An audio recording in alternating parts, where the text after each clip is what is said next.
एक नया टॉपिक्स हम लोग शुरू करने वाले हैं, magnetic field due to circular current carrying loop. आज हम लोग को ये पता करना है कि लूप के कारण जो मैग्नेटिक फील्ड बनेगा वो कहाँ बनेगा और उसकी मैग्नीट्यूड क्या होगी। साथ ही साथ हम लोग डायरेक्शन का भी पता करेंगे, लेकिन उससे पहले कुछ बेसिक बात कर लेते हैं जो पिछले क्लासेस में हम लोग सीखे थे।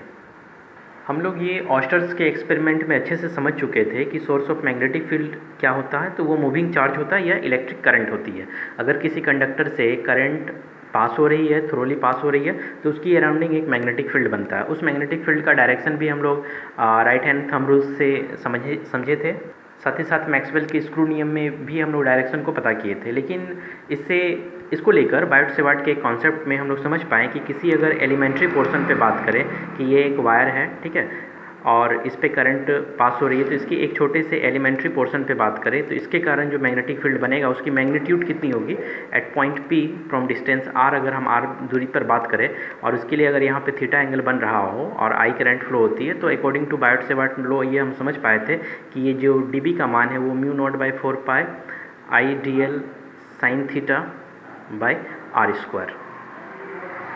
ठीक है, यहाँ पर dl जो है ये हमारे लिए लेंथ वेक्टर का काम करेगा।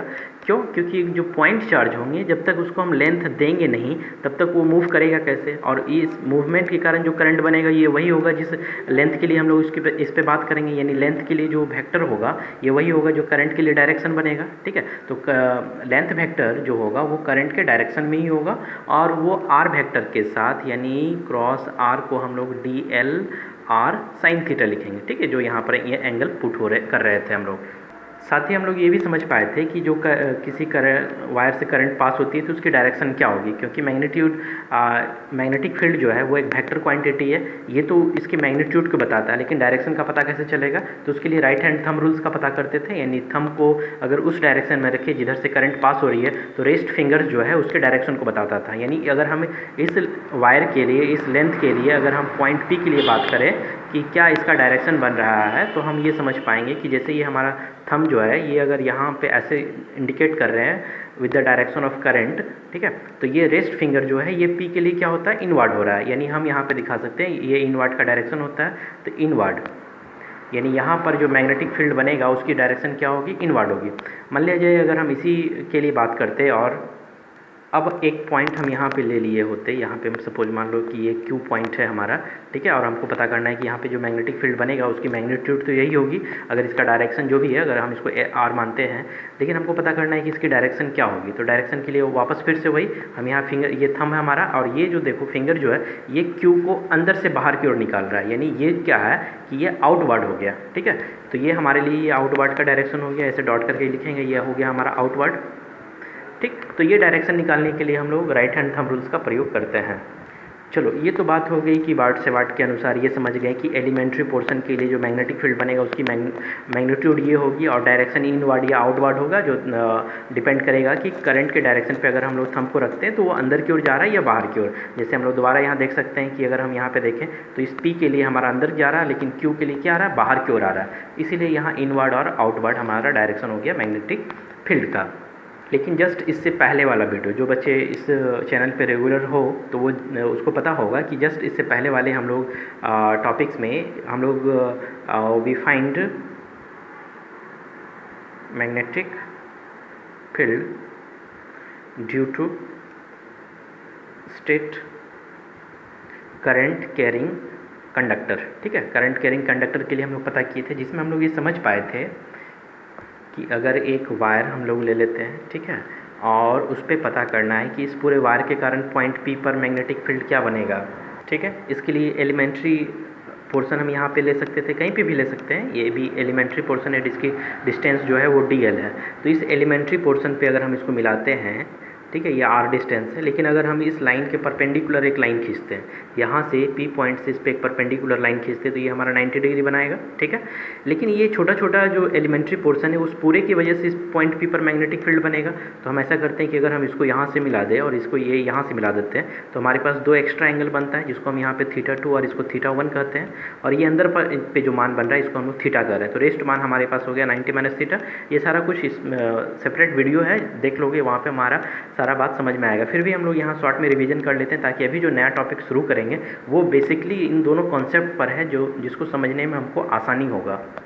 ठीक है। और ये डिस्टेंस अगर ए हो तो इस स्थिति में स्ट्रेट लाइन की वजह से किसी करंट कैरिंग कंडक्टर पे ए डिस्टेंस, ठीक है, यहाँ से अगर ये डिस्टेंस हो तो उसके लिए हमारे पास जो मैग्नेटिक फील्ड बना था ये हम लोग को पता होगा। इसके लिए हम लोग स्पेशली पूरा वीडियो ही बना हुआ है 4 पाई ए, ठीक है, और sine theta 1 plus sine theta 2, ये हमारा मान पहले से निकला हुआ है, ठीक है, जो हम लोग जान रहे हैं। ये तो बात हुई कि स्ट्रेट लाइन पे अगर हम लोग किसी कंडक्टर पे बात कर रहे हैं और उसके किसी पॉइंट पी पर अगर मैग्नेटिक फील्ड पता करना तो ये होगा, ठीक है। डायरेक्शन भी हम लोग को पता चल गया है कि राइट हैंड थंब रूल से निकाल सकते हैं। लेकिन अब हम लोग ये पता करेंगे कि ये करंट जो है अब हमारा किसी सर्कुलर लूप पर चल रहा हो।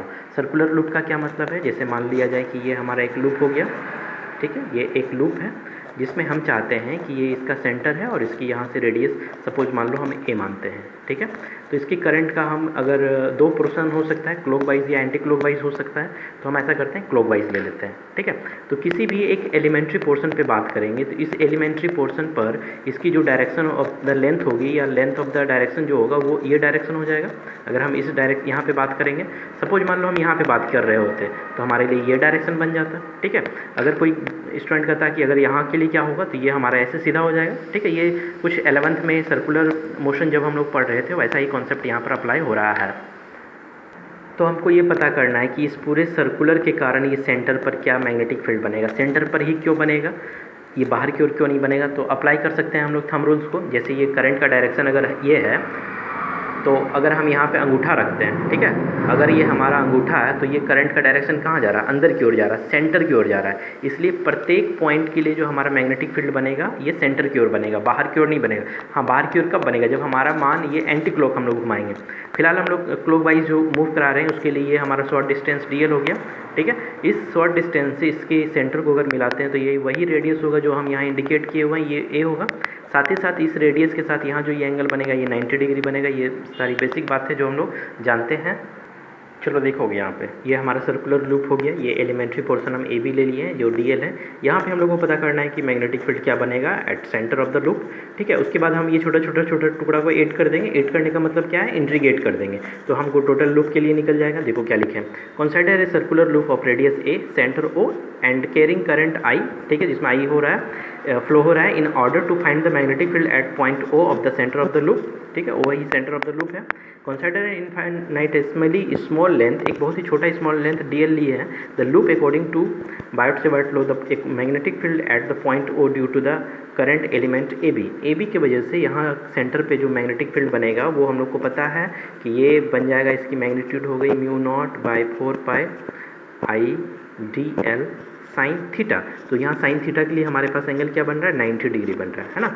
यानी हमारे पास डी बी के लिए मान निकल गया mu naught by 4 pi I D L sign 90 का मान हो गया 1, ठीक। इन कुल मिलाकर हम लोग कहें तो mu naught by 4 pi I D L निकल गया एक छोटे से पोर्शन के लिए। अगर हम पूरे के लिए बात करेंगे तो क्या करेंगे, इंटीग्रेट करेंगे, ठीक है, बाई ए स्क्वायर। रेडियस हमारा ए है तो यहाँ ए स्क्वायर हो गया।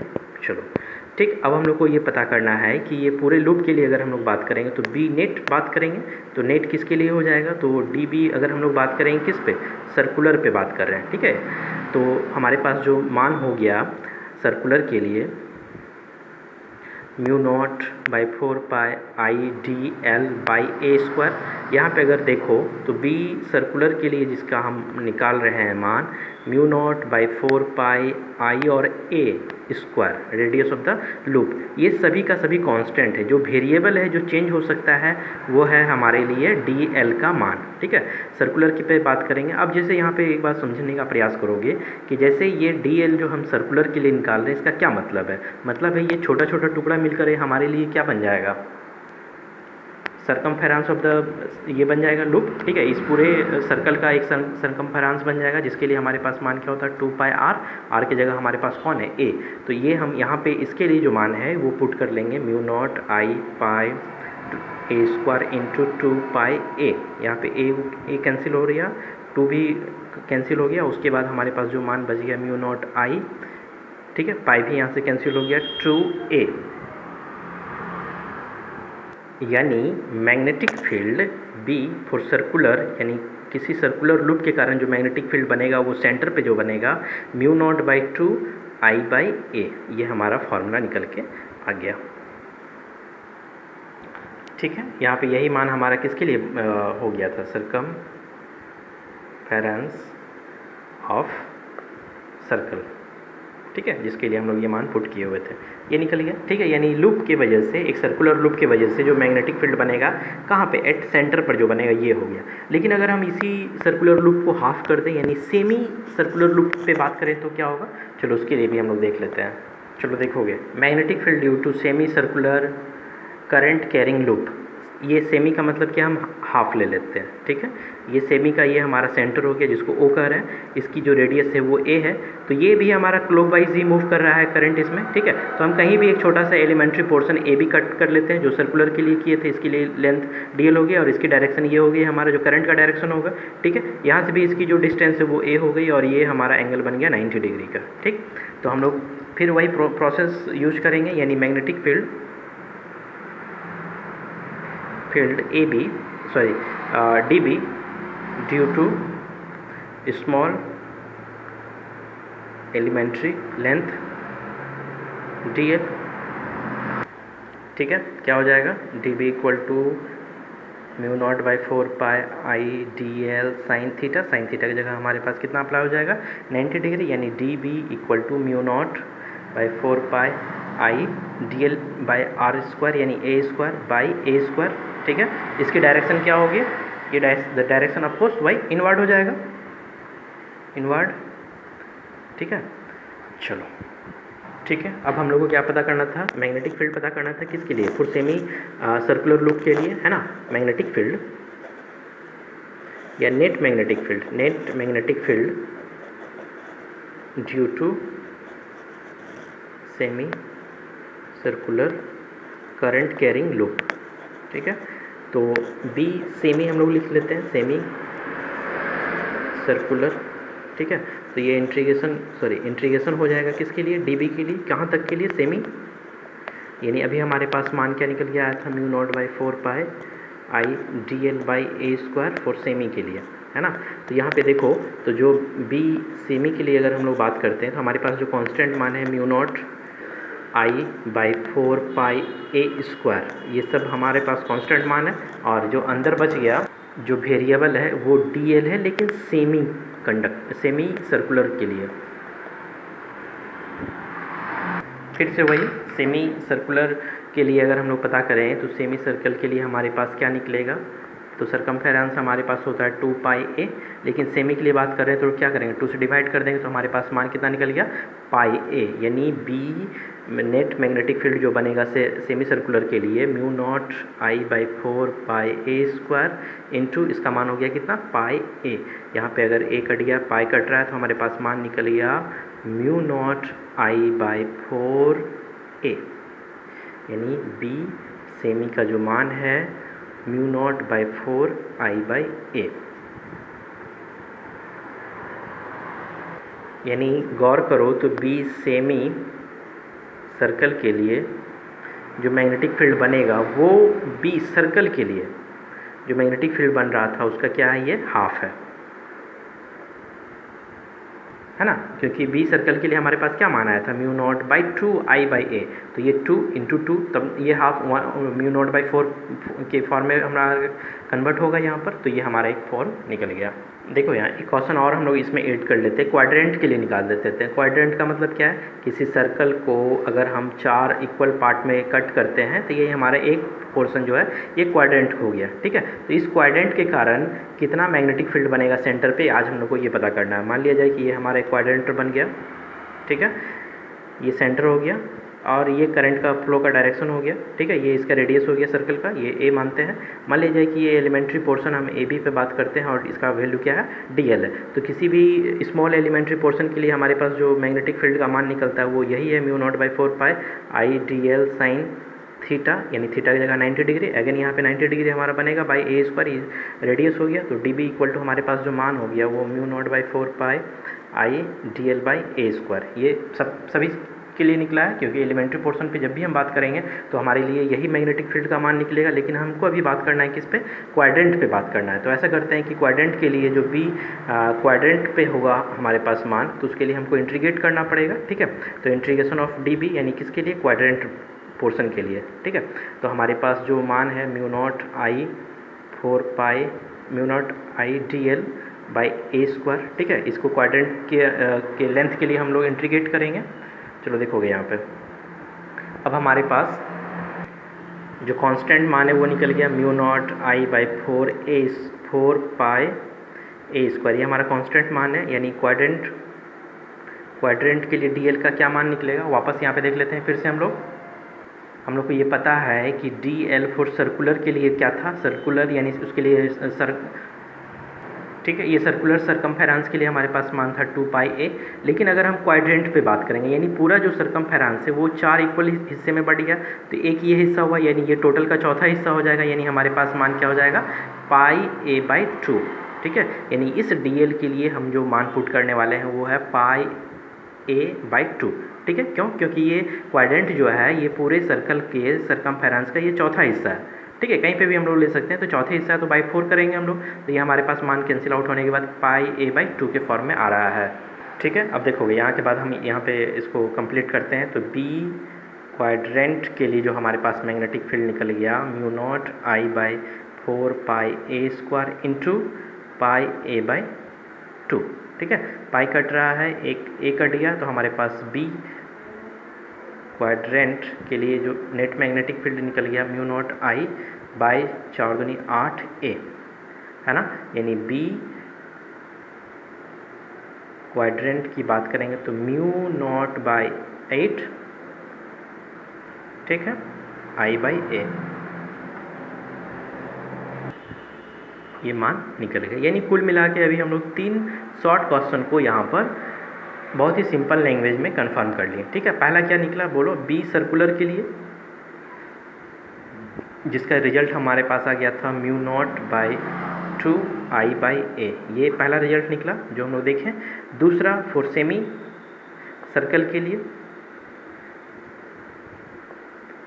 लिए, ठीक है, जो हमारे पास मान आ गया था म्यू नॉट आई बाई 4 ए, ये 2 मान हो गया। और तीसरा ये निकल गया क्वाड्रेंट के लिए म्यू नॉट 8 आई बाई ए। ठीक है, ये तो हम लोग समझने के लिए किए हुए थे। यहाँ पे इस चीज़ को एड कर लेंगे रफ में, यानी लिखते वक्त हम यहाँ पे इसको ब्रैकेट में अटैच कर लेंगे ताकि हमको पता चले कि क्वाड्रेंट के लिए जो है इंटीग्रेशन ऑफ डीएल का मान हमारे पास पाई ए बाई 2 कैसे आता है। ठीक है, तो ये 3 इंपॉर्टेंट ओटी भी हमारे पास निकल के आ गया। सभी बच्चे इसको नोट करोगे ओटी बुक में, ओटी कॉपी में भी इसको नोट करके रखना है ताकि एग्ज़ाम में हम लोगों के लिए हेल्प हो सके। ठीक है, नेक्स्ट क्लास में हम लोग यहाँ से आगे चलेंगे और एक नए टॉपिक्स पर बात करेंगे।